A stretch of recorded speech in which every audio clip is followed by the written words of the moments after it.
ကျမဟိုကလေဟိုဗါလဲ screen share လေးလုပ်ချင်တယ် PowerPoint လေးပေါ့နော်ဒါပေမဲ့အချိန်မရတော့ကျမအင်္ဂလိပ်လိုပဲလုပ်ထားတယ်ဒါပေမဲ့ဒီမှာလဲကျမ်းပိုက်တွေကတော့မြန်မာလိုရေးထားတယ်ပေါ့နော်ဒါပေမဲ့အချက်တွေကတော့ကျမအင်္ဂလိပ်လိုပဲကျမရေးထားတာဖြစ်တယ်ဒါပေမဲ့ဒီမှာလဲအားလုံးကလည်းဖတ်တတ်မယ်နားလည်မယ်လို့မျှော်လင့်တယ်အဲ့တော့ဒီဟာလေးကိုကျမအနေနဲ့ဝင်ငါချင်တယ်ကျမခေါင်းစဉ်ကိုဘယ်လိုရေးထားသလဲဆိုတော့ဒီနောက်ဆုံးကာလအတွက်ရောတက်ရဲ့ပိတ်သိပ်ပေါ့နော်ဒီနောက်ဆုံးသောကာလမှာကျမတို့ကเนาะဘိတ်သိက်တကိုးနဲ့သွားလာဖို့လိုအပ်တယ်ဒါပေမဲ့အဲ့ဒီဘိတ်သိက်တကိုးဘုရားသခင်ကရောတက်ကဲ့သို့သောเนาะလူငယ်မြောက်များစွာကိုအသုံးပြုခြင်းနဲ့ဒါပေမဲ့အဲ့ဒီအရာအတွက်ကျမတို့ကဘယ်လိုပြင်ဆင်ရမလဲဆိုတဲ့အရာလေးပေါ့နော်ကျမအနေနဲ့ဝင်ငါခြင်းနဲ့ရောတက်အကြောင်းအရာကိုတော့ကျမတို့ကပ္ပဦးကျမ်းအခန်းကြီး39ကနေအခန်းကြီး90အထိပေါ့နော်သူ့အကြောင်းအရာကိုကျမတို့အားလုံးသိပြီးသားဖြစ်တဲ့အတွက်ကြောင့်မလို့အဲ့ဒီမှာကျမ်းပိုက်တွေတော့ကျမအများကြီးမဖတ်တော့ဘူးအမေအဓိကတော့ဘုရားသခင်ကဒီနောက်ဆုံးသောကာလမှာဘာကိုလုပ်မှာလဲဆိုတော့အခုကျမတို့လက်ရှိနေထိုင်တဲ့မြန်မာပြည်တော်၎င်းနိုင်ငံအသီးသီးတော်၎င်းဒီတုံ့လုံမှုတွေလှုပ်ခါမှုတွေအများကြီးဖြစ်လာတယ်ဆိုတာကိုတွေ့ရတယ်အဲ့တော့ကျမတို့ကအခုချိန်မှာကျမတို့ကယောသက်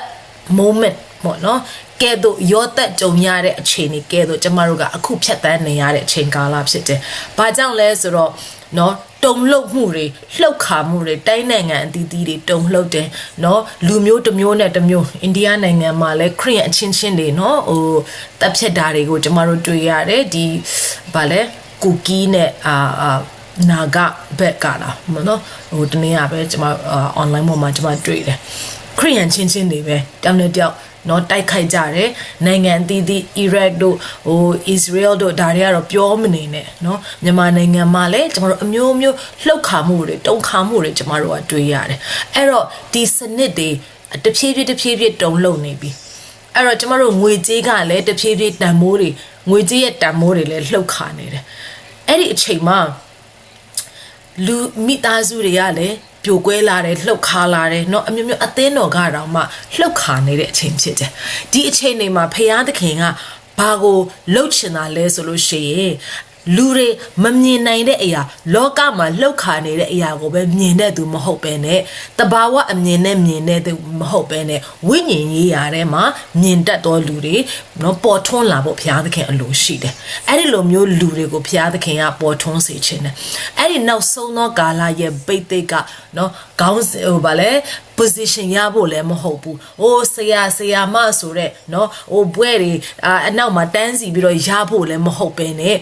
လူတွေအတိမတ်ပြုတ်ဖို့ပဲမဟုတ်ပဲနဲ့ဖယားသခင်ကကျွန်ုပ်တို့ရဲ့အထဲမှာထားတဲ့တာဝန် assignment ပေါ့နော်ဖယားသခင်ကျမတို့ကိုခေါ်ထားတဲ့အရာခိုင်းထားတဲ့တာဝန်တွေအကောင်းဆုံးထမ်းဆောင်နိုင်ဖို့ရန်အတွက်ဖယားကထိုပိတ်သိက်တွေကိုကျမတို့ကိုပေးတာဖြစ်တယ်ခုနလိုမျိုးဂေါလက်ကြီးကိုတိုက်တဲ့ခါမှာဒါဝိဒ်ကဘယင်အနေနဲ့တိုက်ခဲ့တာမဟုတ်ဘူးတောထဲမှာဘယ်သူမှသူ့ကိုအတိမတ်မပြူတဲ့အချိန်တွေမှာဒါပေမဲ့ဖယားရဲ့ဘိတ်သိက်ကအဲ့ဒီဂေါလက်ကြီးအတွက်ဖြစ်နေတာသူရဲ့ဖယားရဲ့ဘိတ်သိက်ကဘယင်ဖြစ်မှဒါကိုနိုင်မှာမဟုတ်ပဲနဲ့ရှိတဲ့နေရာမှာရှိတဲ့အခြေအနေမှာဖယားကသူ့ကိုပြင်ဆင်နေဆိုတဲ့အရာပေါ့နော်ဒီအရာတွေကိုကျွန်မအနေနဲ့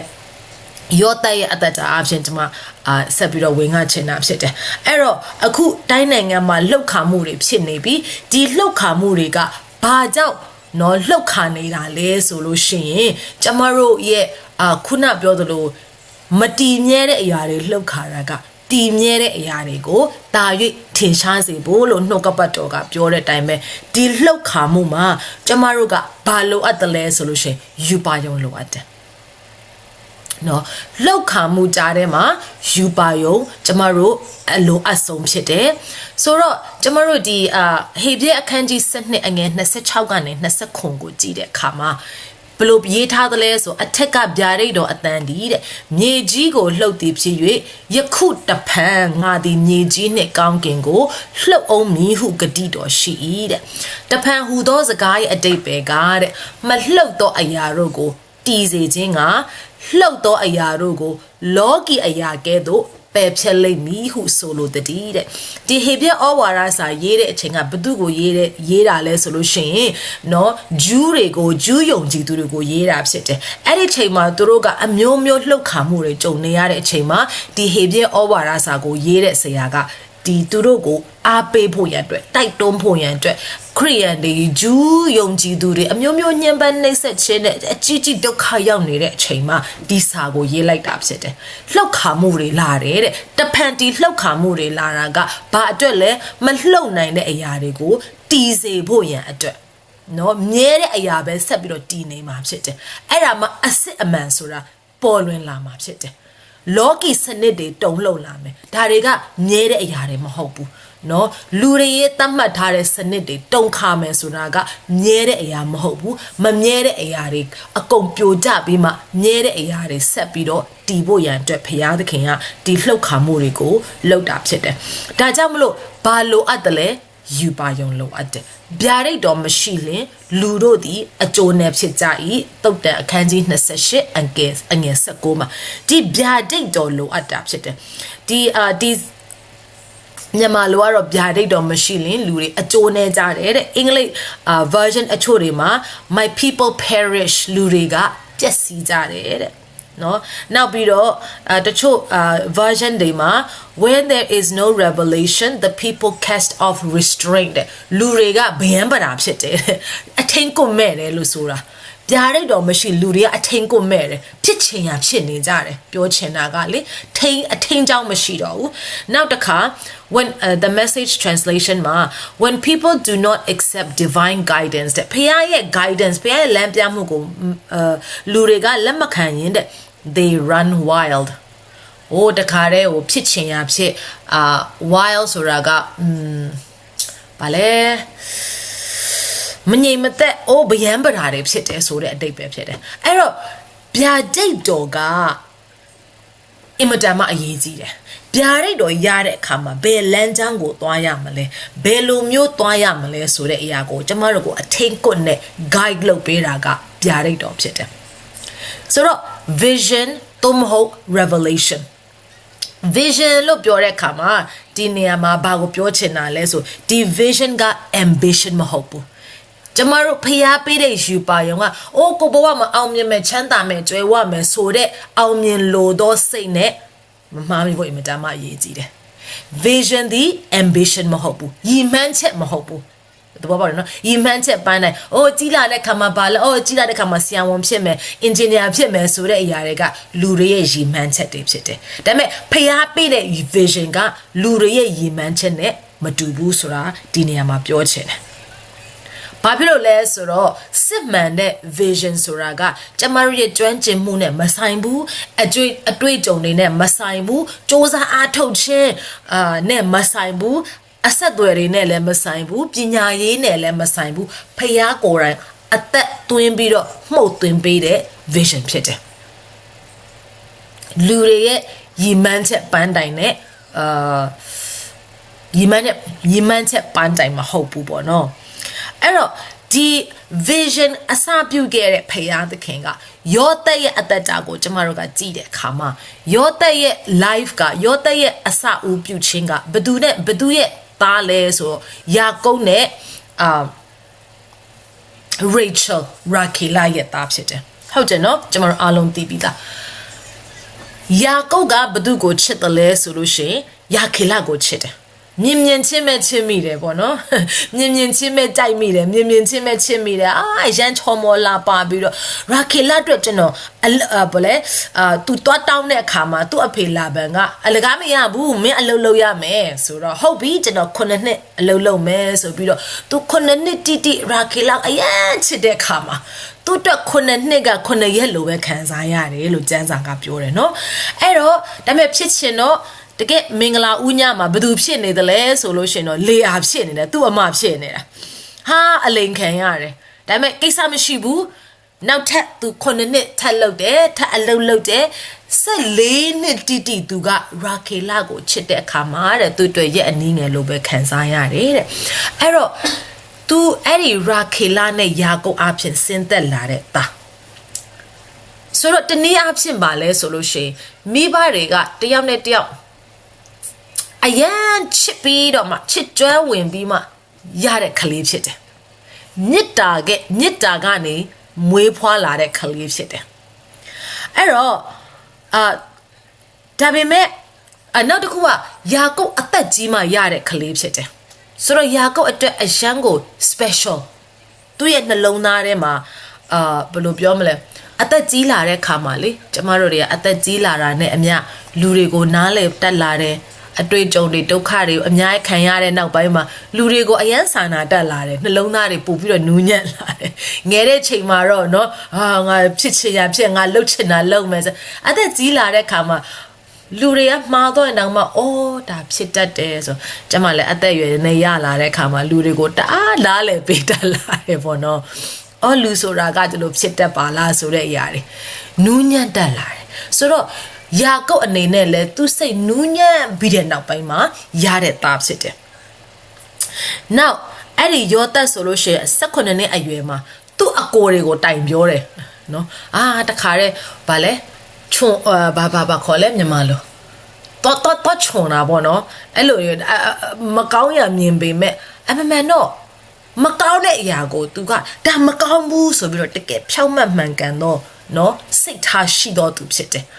အမှန်ကိုဖြောင့်မတ်ခြင်းကိုတန်မိုးထားတဲ့သူဖြစ်တယ်ဆိုတော့သူရဲ့အသက်တာမှာအခန်းကြီး30အငယ်2မှာ18နှစ်အရွယ်မှာအရွယ်ပဲရှိသေးတယ်မကောင်းတဲ့ຢာသူ့အဖေကိုပြောတော့သူ့အကိုတွေကကြည်လို့မရအောင်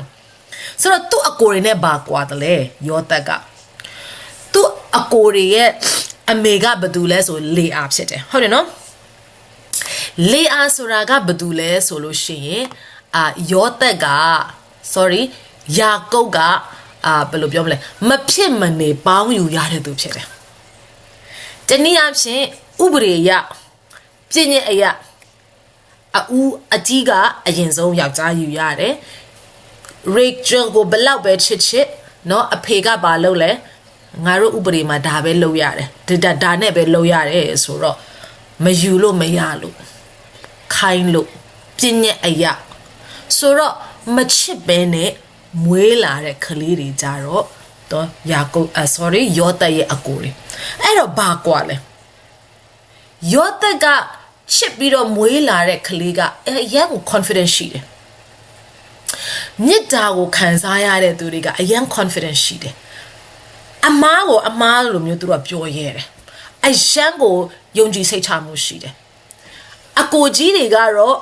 ချစ်ချင်းမြစ်တာကိုမခံစားဘဲနဲ့စူးစမ်းမှုပြင်းညက်ဥပဒေအရလောအောက်မှာမွေးလာတဲ့သူတွေကတော့မြစ်တာမခံစားတဲ့အခါမှာမနာလိုခြင်းတွေဖြစ်လာတယ်စိတ်ပိုင်းဆိုင်ရာမှာမလုံခြုံမှုတွေဖြစ်လာတယ်ငါနေရာပျောက်မှာဆိုလို့ငါနေရာကိုလာလူတယ်ဆိုတဲ့ဟာမျိုးတွေငါရဲ့နောက်သူများရဲ့အောင်မြင်မှုကိုသူတို့ကဝမ်းမသာနိုင်ဘူးပြိုင်ဆိုင်မှုတွေရှိလာတယ်မနာလိုမှုတွေရှိလာတယ်ယောသက်ကတော့အေးစေးပဲဘာလဲဆိုတော့အဖေရဲ့မြစ်တာကိုအပြည့်ဝရတဲ့သူဖြစ်တယ်အဲ့တော့ဒီအရာအဖြစ်သူကငယ်ရတဲ့အချိန်မှာဖျားပေးတဲ့ယူပါယုံကိုရလာတယ်ဆိုတာကိုတွေးရတယ်ဒီယူပါယုံကဘာလဲဆိုလို့ရှိရင်ခုနမြစ်တာမရတဲ့သူစ조사ပြီးတော့အဖေရဲ့မြစ်တာကိုစ조사ရယူခြင်းတဲ့သူတွေကလေလွယ်ကူနေနဲ့အဖေရဲ့မြစ်တာကိုခံစားတဲ့သူပေါ်မှာမနာလိုခြင်းတွေဖြစ်လာတယ်တိုက်ခိုက်မှုတွေရှိလာတယ်အဲ့တော့ကျမတို့ကနောက်ဆုံးသောကာလမှာအရင်ဆုံးကျမတို့ကဘာကိုသိရမဲ့သူတွေလဲဆိုငါသည်တဲ့အဖရဲ့မြစ်တာကိုအပြည့်အဝရရှိတော်သူဖြစ်တယ်ဆိုတဲ့ဗျာဒိတ်ရှေးဥစွာရထားဖို့မြတ်မှာအရေးကြီးတယ်ငါတို့ကပြည့်ညက်ထဲမှာပဲရှိတဲ့သူတွေမဟုတ်ဘူးငါတို့စ조사လို့ဖခင်ကငါတို့ကိုချစ်တာမဟုတ်ဘူးငါတို့ဖခင်ရဲ့အချစ်ကိုရဖို့ငါတို့မှာစ조사နေရတဲ့အရာတွေဆိုလို့ရှင်တော့ကျမတို့ကအမြဲတမ်းသူများရဲ့အောင်မြင်မှုကိုကြည့်ပြီးတော့မနာလိုတွေဖြစ်မှာဖြစ်တယ်သူများရဲ့ဘယ်လိုပြောမလဲသူများရဲ့အောင်မြင်မှုကြည့်ပြီးတော့ဒေါသတွေထွက်ပြီးတော့အလိုလိုနေရင်ထိုင်ရင်လည်းကြည့်မရတော့ဖြစ်တတ်တယ်ဘာကြောင့်လဲဆိုတော့ကိုယ်တိုင်အဲ့ဒီမြစ်တာကိုမခံစားရဘူးဒါပေမဲ့ယောသက်ကအေးဆေးပဲသူအကိုရဲ့သူမုန်းတာမဟုတ်ဘူးမကောင်းတဲ့ရမကောင်းဘူးလို့ပြောလိုက်တာလေအရန်ကို confidence ရှိတယ်ဒါကြောင့်မလို့သားနေရမှာနေဖို့တင်းနဲ့ကျွန်ုပ်ဒီဖယားရဲ့နော် အဲ့ချစ်ဆုံးသောတာသမီးတွေဖြစ်တယ်ဆိုတာကိုဖခင်ရဲ့ဖွင့်ပြချက်အရင်ဆုံးအဲ့ဒါနဲ့အသက်ရှင်ဖို့လိုအပ်တယ်နောက်ဆုံးသောကာလရဲ့ယောသရဲ့ဗိသိက်ကဘယ်အရာအဖြစ်စီစဉ်လာလဲမေတ္တာအဖြစ်ရရှိထားတာဖြစ်တယ်မေတ္တာရှိတဲ့ကြောင့်မေတ္တာခံစားသောကြောင့် confidence ရှိတယ်ဒါကြောင့်မလို့ယူပါယုံနေရတယ်နောက်ပြီးတော့အဲ့ဒီယူပါယုံကဘာအတွက်ယူပါယုံရတာလေခုနသူအောင်မြင်ကြော်ကြားဖို့เนาะအဲ့ဒီအရာအတွက်မဟုတ်ပဲနဲ့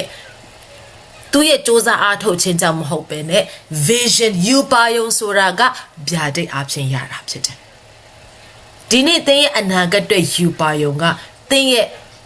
ခုနပြောတဲ့ရီမန်းချက်တွေကြောင့်ရတာမဟုတ်ဘူးဖျားပေးတဲ့ဗျာဒိတ်တော်ဖြစ်ပါစေအဲ့ဒီဖျားပေးတဲ့ဗျာဒိတ်တော်အဖြစ်ဒီယူပါယုံကဘာအတွက်လဲဆိုသင်ရဲ့အနာဂတ်ကိုရှောက်လန်းခွင့်ပေးမဲ့ဖိတ်ခေါ်ချက်ဖြစ်တယ်ယောသက်ကဒီယူပါယုံအိမ်မက်တွေနှစ်ခုရတယ်နော်ဘာလဲသူနော်သူတို့ရဲ့ကောက်လိုင်းတွေအားလုံးကသူ့ဘက်ကိုဥညွန့်လာတယ်နောက်ပြီးတော့ဘာလဲနေနဲ့လနဲ့ကျဲစတလုံးကသူ့ကိုပဲဥညွန့်နေဆိုတဲ့အိမ်မက်တွေရတဲ့အခါမှာဒီအရာတွေကဘယ်ကနေရတာဒါတွေကသူ့ရဲ့အနာဂတ်အတွက်လမ်းကိုပြတဲ့ vision တွေဖြစ်တယ်ဆိုတော့ဒါပေမဲ့ဆိုတော့ number 1ကပါလဲဆိုလို့ရှိရင် vision ကဖျားစီကနေလာတာဖြစ်တယ်မိမိရဲ့ရည်မှန်းချက်ကနေလာတာမဟုတ်ဘူးဖျားသခင်ပေးတဲ့ vision ဖြစ်တယ်ဒီ vision ဒီဖျားဖွင့်ပြတဲ့ဗျာဒိတ်ဖြစ်တယ်ကိုယ့်ရဲ့အနာဂတ်ကိုမိမောင်းထုတ်ပြမယ့်အရာဖြစ်တယ်ကိုယ့်ရဲ့ကိုယ်ပိုင်ရည်မှန်းချက်ပန်းနိုင်မဟုတ်ဘူးဟုတ်ပြီနော် number 1 number 2ကဖျားပေးတဲ့ယူပါယုံတွေကဘာလဲဆိုအဖို့ခပေးရတယ်ဆိုတော့ယောသက်ရဲ့အသက်တာမှာဖျားပေးတဲ့ယူပါယုံနဲ့သူစလျှောက်လန်းတဲ့အခါမှာချက်ချင်းအောင်မြင်မှုတွေမခံစားရပါဘူးသူ့မှာရတာကဘာလဲမေတ္တာပဲရှိတာဖြစ်တယ်ယူပါယုံပဲရတာဖြစ်တယ်တကယ်ဘာနဲ့အစာပြုတ်ခဲ့လဲဆိုလို့ရှိရင်တော့အကိုရဲ့မုံတီးမှုတွေကြောင့်တပ်ဖြတ်ဖို့သူ့ရဲ့အဖေပေးတဲ့ဝိယုံကလည်းအချွတ်ခံရတယ်ပြီးတဲ့အခါမှာဒွင်းထဲမှာချချင်းခံရတယ်တပ်ဖို့ခဏချထားတာအမှန်တော့တပ်ဖို့ဒါပေမဲ့သူ့အကိုကဟဲ့ငါတို့မတပ်ပဲနဲ့ခဏတွင်းထဲမှာချရအောင်ဆိုပြီးတော့အမှန်တော့သူ့အကိုကသူ့ကယ်ဖို့စဉ်းစားပေမဲ့ဒါပေမဲ့မကယ်ဖြစ်ပဲနဲ့ဘာဖြစ်သွားလဲဆိုလို့ရှိရင်ရောင်းစားခြင်းခံရတယ်ပေါ်တီဖာအိမ်မှာကျုံအနေနဲ့ရောင်းစားခြင်းခံရတယ်အဲ့ဒီမှာနောက်ထပ်ဘာဖြစ်သွားသေးလဲမတရားဆွဆွဲခြင်းခံရတယ်နော်မဒိမ်းမှုနဲ့ဆွဆွဲခြင်းခံရတယ်ဆိုတော့ထောင်ကျသွားတယ်။အိုးတခါတည်းဝေးတဲ့ထက်ဝေးသူ့ရဲ့ယူပါယုံခုနသူ့ရဲ့အိမ်မက်နဲ့တခြားစီပြီးတဲ့အခါမှာလုံးဝထောင်ထဲမှာကျသွားတဲ့အခါမှာထောင်ထဲမှာ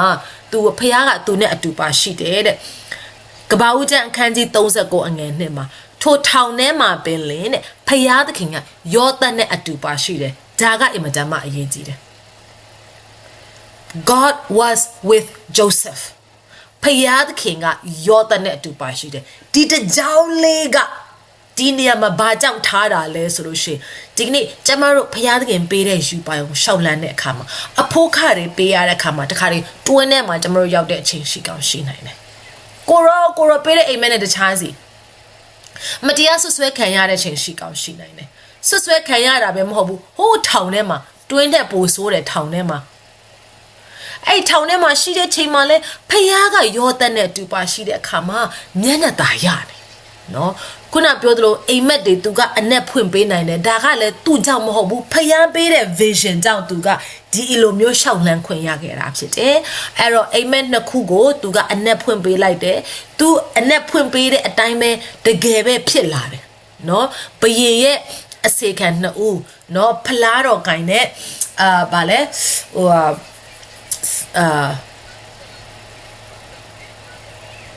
bread ဘာလဲစတော့ကဲဆိုတော့တကယ်ပဲ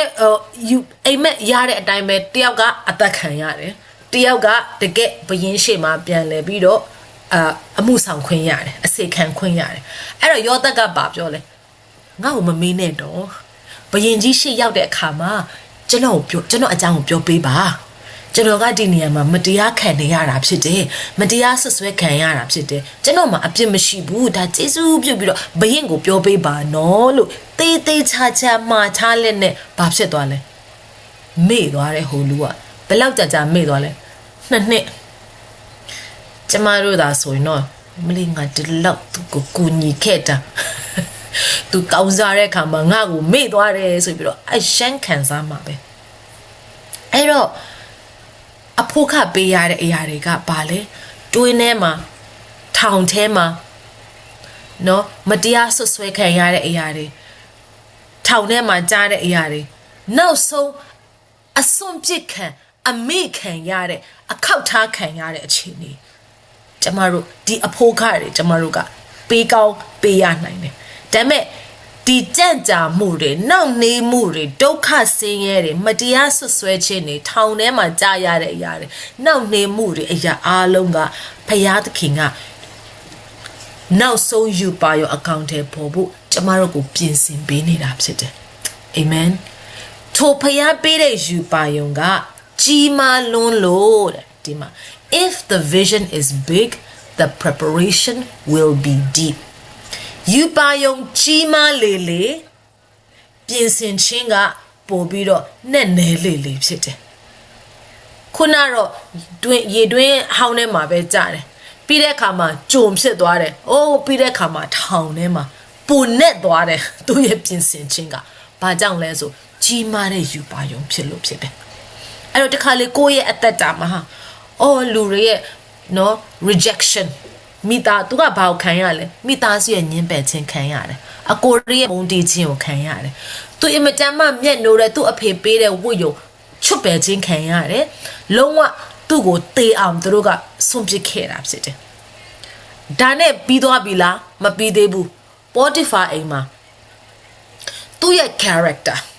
သူ့ရဲ့ကိုကျင့်တရားတောင်မှဆွဆွဲခြင်းခံရတယ်မတရားဆွဆွဲခြင်းခံရတယ်အဲ့ဒီမှာသူ့ရဲ့ကိုကျင့်သိက္ခာတွေအစစ်ဆေးခံရတာဖြစ်တယ်သူ့ရဲ့ character အစစ်ဆေးခံရတယ်ပြီးပြီလားဆိုမပြီးသေးဘူးဟိုးထောင်ထဲမှာကြားတဲ့အပြင်နော်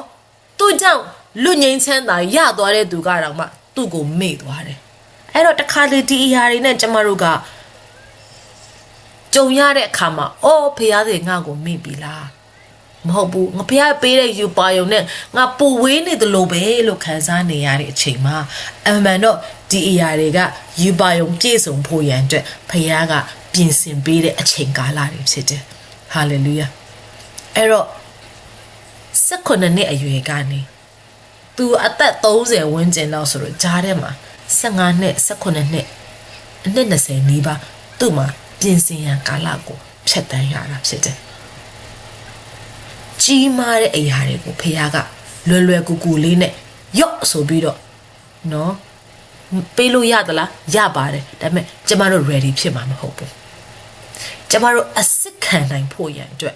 ကြံ့ခံနိုင်ဖို့ရန်အတွက်ဒီအရာတွေကျမတို့ကိုပြင်ဆင်ပေးတာဖြစ်တယ်ဒါကြောင့်မလို့ဖခင်ရဲ့ပြင်ဆင်ရန်ကာလမှာယူပါယုံကိုလက်မလွတ်ကြပါဆိုနဲ့တခါလေယူပါယုံနဲ့ဘာမှမဆိုင်ဘူးငါရဲ့အချင်းနေဖះအလုံးမပြီးသေးဘူးဖះကမပြီးသေးဘူးဖះကဆက်ပြီးတော့အလုံးလုံးနေတယ်เนาะ even when I don't see it you're working ကျွန်တော်ချီးမွမ်းခြင်းမှာเนาะway maker miracle worker promise keeper light in the darkness ဒါကျွန်တော်တို့ကိုးကွယ်တဲ့ဖះသခင်ဖြစ်တယ်မမြင်ရတဲ့ကာလမှာပင်လေအလုံးလုံးနေတယ်မခံစားရတဲ့အချိန်မှာပင်လေအလုံးလုံးနေတဲ့ဖះသခင်ဖြစ်တယ်Now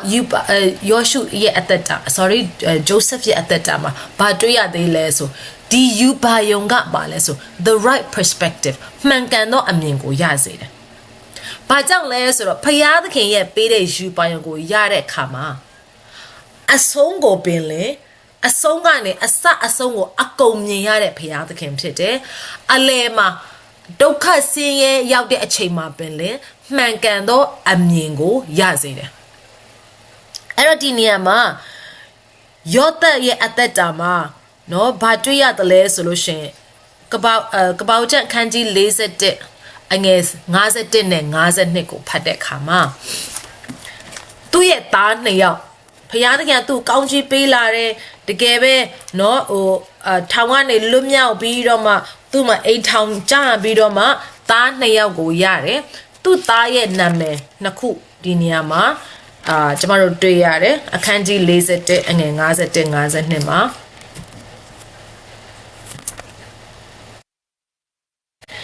တာဦးကိုက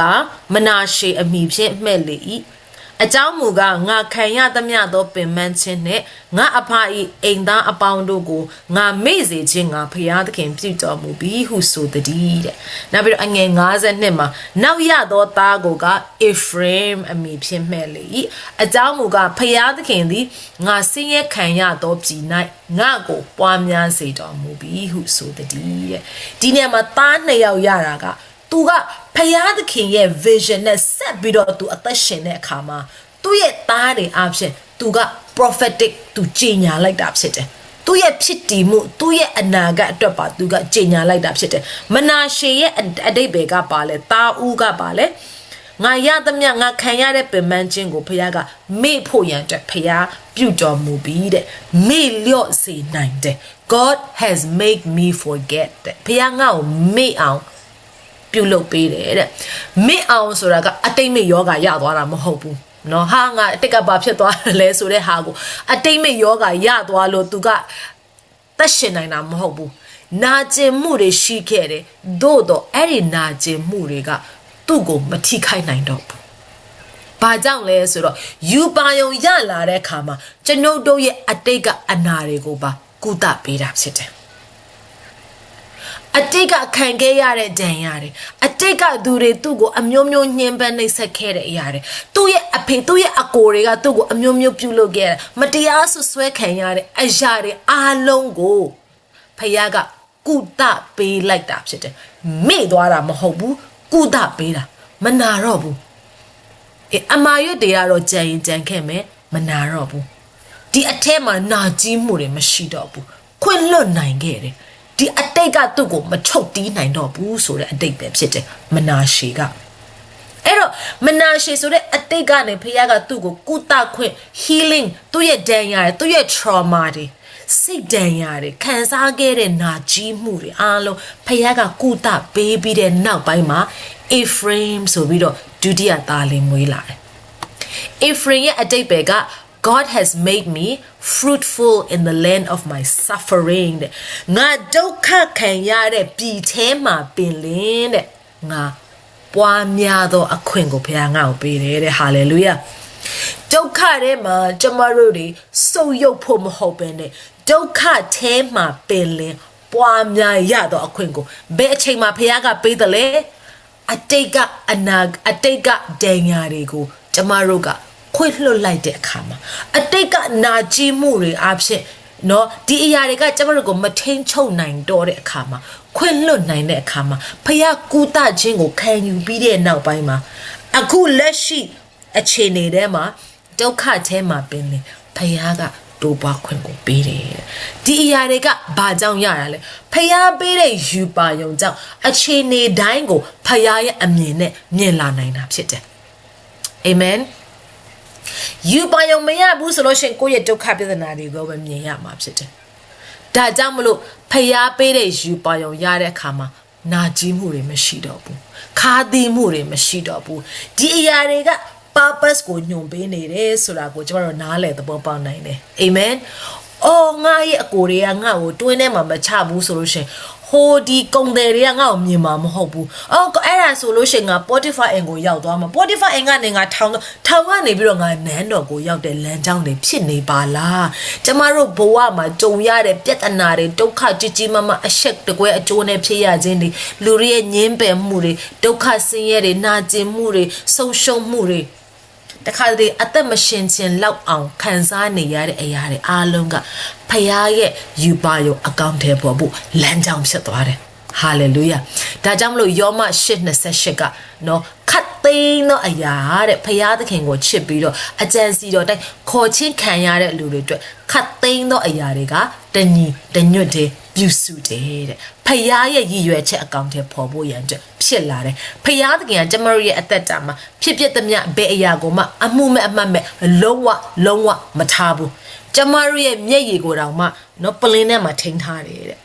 ကျမတို့ကြားတဲ့မျက်ရည်ကိုတောင်မှလေဖယားကတန်မိုးထားတယ်အဲ့ဒါကိုသူ့ရဲ့ယူပါရုံတက်ပြန်တယ်အသုံးပြုပေးတဲ့ဖယားသခင်ဖြစ်တယ်ဟာလေလုယာသူပေးတဲ့အရာတွေသူပေးတဲ့အကြံစီအကောင့်ထဲပေါ်ဖို့ရင်တည်းကျမတို့ကြားခဲ့တဲ့မျက်ရည်တစ်စက်ကိုတောင်မှအလဟတမဖြစ်စေဘူး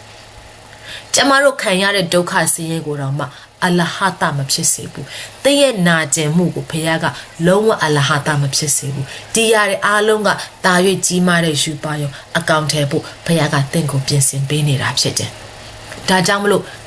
ဖခင်ပေးတဲ့ယူပါရုံမှန်လေမှန်ကန်တော့အမြင်ကျမတို့ပေးတာဖြစ်တယ်နံပါတ်4နံပါတ်5အချက်ကဖျားပေးတဲ့ယူပါယုံကတင့်ကိုကောင်းကြီးဖြစ်စေတယ်ကိုကောင်းကြီးရဖို့ပဲမဟုတ်တော့ဘူးကိုကကောင်းကြီးဖြစ်သွားတာဖြစ်တယ်အာမင်ဒါကြောင့်မလို့ဖျားပေးတဲ့ယူပါယုံမှန်လားမမှန်ဘူးလားဆိုတာကို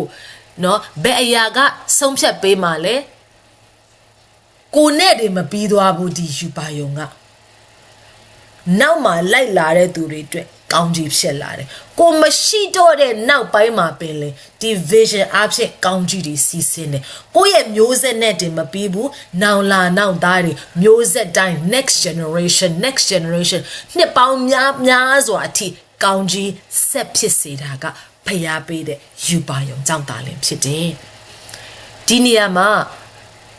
နော်ယောသက်ကဘာပြောလဲဆိုတော့သူ့ရဲ့အကိုတွေကိုတင်တို့သည်တဲ့ကျွန်ုပ်ကိုညှင်းဆဲမိကြံကြတော်လေတဲ့ဖယားသခင်ဒီယနေ့ဖြစ်သည့်အတိုင်းလူများအသက်ချမ်းသာစေခြင်းကကျေးဇူးပြုမိကြံတော်မူ၏ so that he will save many lives တဲ့လူတွေရဲ့အသက်မြောက်များစွာချမ်းသာစေဖို့အဲ့တော့တကယ်ပဲနော်ခေါင်းပါခြင်းကာလရောက်လာတဲ့ခါမှာသူကနော်ဖျားသခင်ပေးတဲ့ယူပါယုံအဖြစ်ဒီပေးတဲ့ယူပါယုံကိုသူကောင်းစားဖို့ပဲမသုံးဘူးအော်ဖျားတဲ့ငါတို့ကိုအချစ်ချက်ကောင်းချစ်ပေးတယ်ဆိုပြီးတော့အဲ့ဒါကိုမဖြုံးတီးဘူးတေးသေးချာချာစုတယ်နော်စပကြီးတွေလောက်ဆောက်တယ်စပကြီးထဲမှာသူတို့ကျွယ်ဝများပြားချင်းကာလ9နှစ်ထဲမှာရတဲ့ကောင်းကြီးတွေကိုသူကမဖြုံးဘူးဖျားပေးတဲ့ယူပါယုံနဲ့သူကတေးသေးချာချာစီမံခန့်ခွဲခဲ့တာဖြစ်တယ်ဒီယူပါယုံကိုရတဲ့အခါမှာသူကစိန်နဲ့မနေဘူးအလုတ်လုတ်တယ်ကြိုးစားတယ်ဖျက်ငါ့ကိုယူပါယုံပေးတယ်ငါချမ်းသာသွားပြီ no ချမ်းသာဖို့ကကျမတို့ရဲ့ပန်းတိုင်မဟုတ်ဘူးကျမတို့ကကိုချမ်းသာဖို့ပဲမဟုတ်ပဲနဲ့လူမြောက်များဆိုကျမတို့အဖြစ်ကောင်းကြီးခံစားဖို့ဖြစ်တယ်အာမင်အဲ့တော့ဒီနေရာမှာ very very important အချက်ကပါလဲဆိုဖခင်ကိုကောင်းကြီးပေးတဲ့အခါမှာကိုတယောက်တည်းသုံးဖြုံဖို့ဖခင်ကပေးတာမဟုတ်ဘူးဖခင်ကတင့်ကိုငွေကြေးကောင်းကြီးမင်္ဂလာချပေးတဲ့အခါမှာအော်ငါချမ်းသာငါကြိုက်တာဝယ်လို့ရပြီဆိုပြီးတော့ကြိုက်တာဝယ်ဖို့မဟုတ်သေးဘူးကျမတို့ဒီနေရာမှာစီကံရှိဖို့လိုအပ်တယ်နော်ဖခင်ကကျမတို့ကိုကောင်းကြီးပေးတဲ့အခါမှာယောသက်ကဘာလုပ်လဲတေးသေးချာချာစုတယ်ဖခင်ကောင်းကြီးတွေကဘယ်လိုပြောမလဲသူကမဖြုံးဘူးလုံးဝကိုမဖြုံးမဲနဲ့စနစ်တကျနဲ့သူစီမံခန့်ခွဲပြီးတော့ဘာကြောင့်လဲ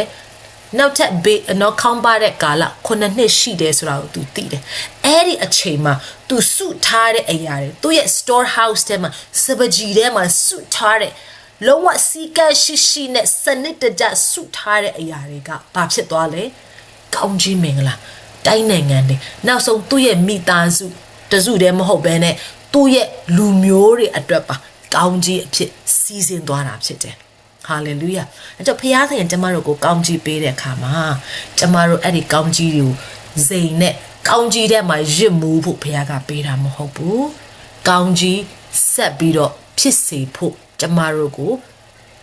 စီကံရှိဖို့ဖခင်အလိုရှိတယ်အာမင်ဒါကြောင့်မလို့ကျမတို့ဒီနေရာမှာဘာတွေ့ရသလဲ vision ကလူတွေကိုကျမတို့ကောင်းစားဖို့ထက်လူတွေအတွက် compassion ဖြစ်စေတယ်နံပါတ်1ကျမတို့ရထားတဲ့ယူပါရောကိုတယောက်ထက်အတွက်ပဲမဟုတ်တော့ဘူးလူတွေကောင်းစားဖို့လူတွေချမ်းသာဖို့လူတွေအသက်ချမ်းသာဖို့ကျန်းမာဖို့ရန်အတွက်ဖြစ်တယ်ဆိုတဲ့ မြစ်တာနဲ့စီစဉ်စေတာဖြစ်တယ်ယူပါယုံရတဲ့ယူပါယုံကရင့်ကျက်လာတယ် mature ပြည့်စုံလာတယ်ဘယ်လိုပြည့်စုံလာလဲလူတွေအတွက်ကောင်းခြင်းအဖြစ်ပြည့်စုံလာတယ်ဒါကြောင့်မလို့ရရှိထားတဲ့ vision ဒီတူတယောက်တည်းအတွက်မဟုတ်ဘူးတဲ့အတွက်ပဲမဟုတ်ဘူးတဲ့မိသားစုအတွက်ပဲမဟုတ်ဘူးဖယားသခင်ကသူ့ရဲ့လူတွေကိုဗျာဒိတ်ပေးတဲ့အခါမှာဘာအတွက်လဲထိုလှုပ်ခါမှုထဲမှာလူတွေမြောက်များစွာကောင်းကြီးဖြစ်ဖို့ရန်အတွက်ဖယားကပေးတဲ့ယူပါယုံဖြစ်တယ်အာမင်ဒီတော့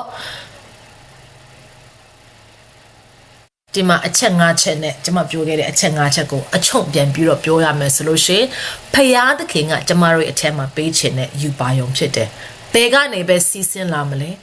မေတ္တာကနေပဲရမှာယူပါယုံဖြစ်တယ်မိမိရဲ့စ조사အားထုတ်ခြင်းကြောင့်မဟုတ်ဘူးမေတ္တာကနေဖယားသခင်ထဲမှာငါဘသူလဲငါဟာဖယားရဲ့ချစ်သားဖြစ်တယ်ငါဒီဖယားသခင်ကနော်ယေရှုရဲ့အသွေးနဲ့ရွေးဝယ်ထားတဲ့အယံတန်ဖို့ရှိတော်သူဖြစ်တယ်ဆိုတာကိုယ့်ရဲ့ identity က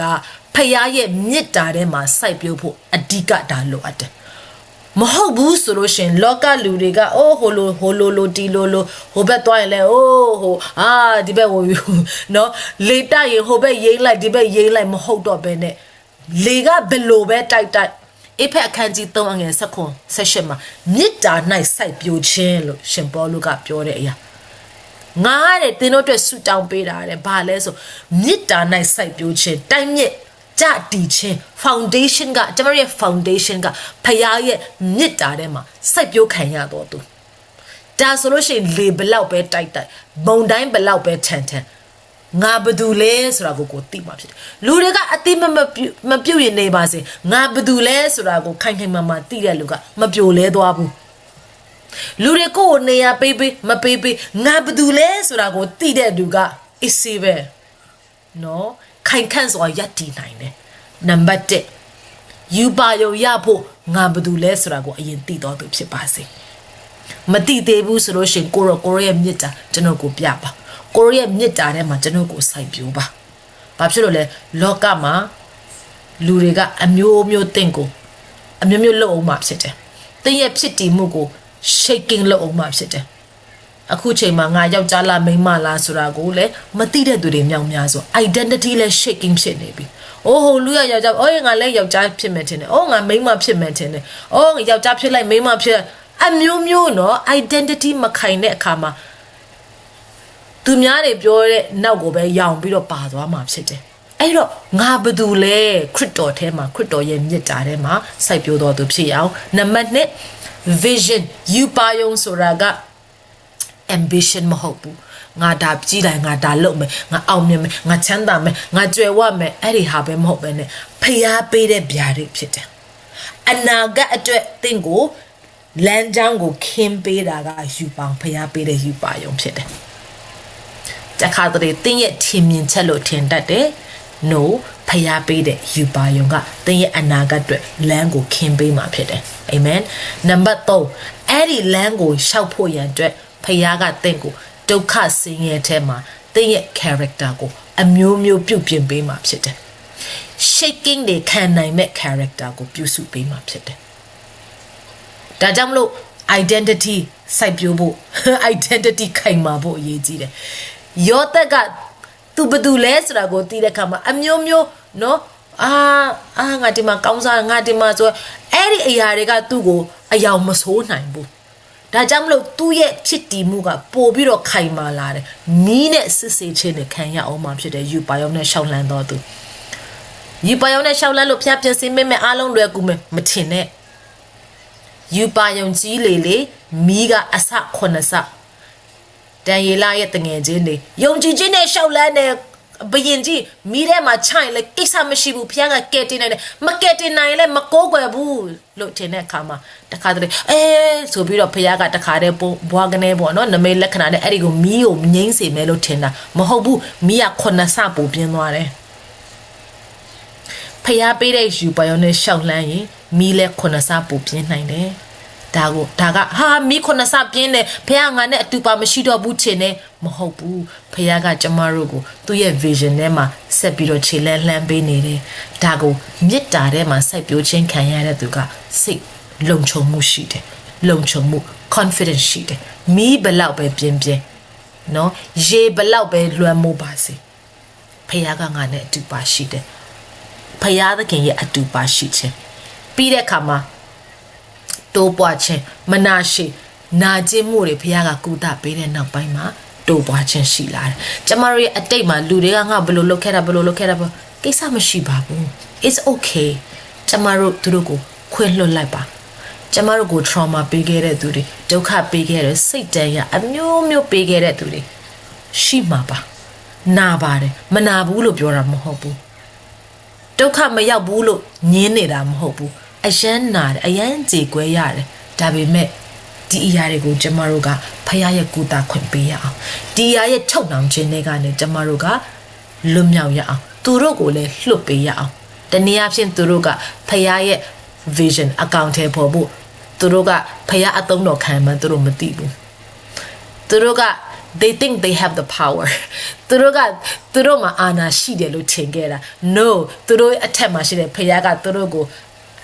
chess အကွက်ချတယ်လို့အကွက်ချပေးနေတာသူတို့ကအသုံးခံဖြစ်နေတာเนาะဂျာရီကိုကျမတို့ကဝိညာဉ်မျက်စိထဲမှာမြင်တတ်ဖို့အရေးကြီးတယ်ပြီးတဲ့အခါမှာ Ephraim ဆိုတဲ့ဒုက္ခဆင်းရဲထဲမှာဆုပ်ယုပ်သွားဖို့မဟုတ်ဘူးကောင်းစားဖို့တိုးပွားဖို့ဘုရားသခင်ကအသုံးပြုတာဖြစ်တယ်ပြီးတဲ့အခါမှာနံပါတ်5ဒီကောင်းခြင်းမင်္ဂလာတွေကလူမြောက်များစွာအတွက်ကောင်းကြီးအဖြစ်စီစဉ်သွားဖို့ဖြစ်တယ်။ကျမတို့ရဲ့ generation တင်မဟုတ်ဘူး။သားစဉ်မြေဆက် next generation အထောင်အတောင်းတိုင်အောင်ဒီကောင်းကြီးမင်္ဂလာကဆက်ပြီးတော့စီစဉ်သွားဖို့ဖြစ်တယ်။ယောသက်တယောက်ထဲကြောင့်ဣသေလလူမျိုးတွေအားလုံးလွတ်မြောက်သွားတယ်